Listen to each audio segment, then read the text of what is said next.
This from the PFF NFL show. Trevor Sikkema on a reason for optimism for the Browns.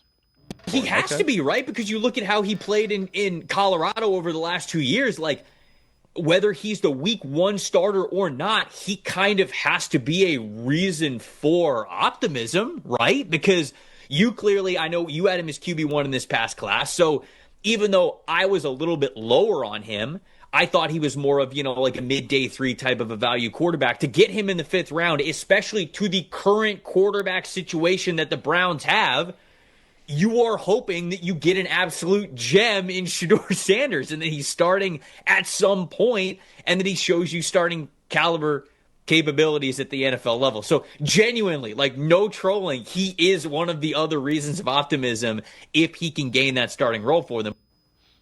And Dalton, the other one was, Myles Garrett. But relative to Shedeur Sanders, the upside is high. And if he doesn't reach what you think the upside is, it's a 5th-round pick.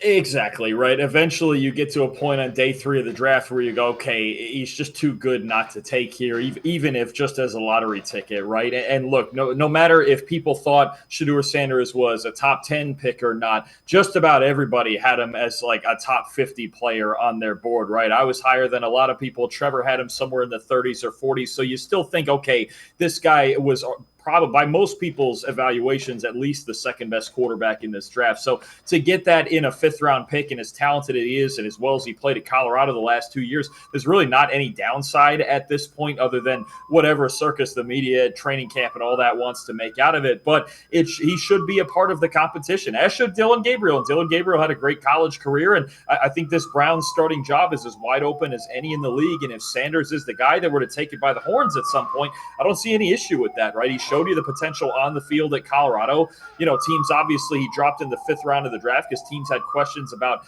his maturity and his character, but it's not like he's a bad kid, right? I just think you just have a guy who maybe doesn't have the elite tools, but there's other guys in the league who don't have elite tools that have succeeded on an NFL field.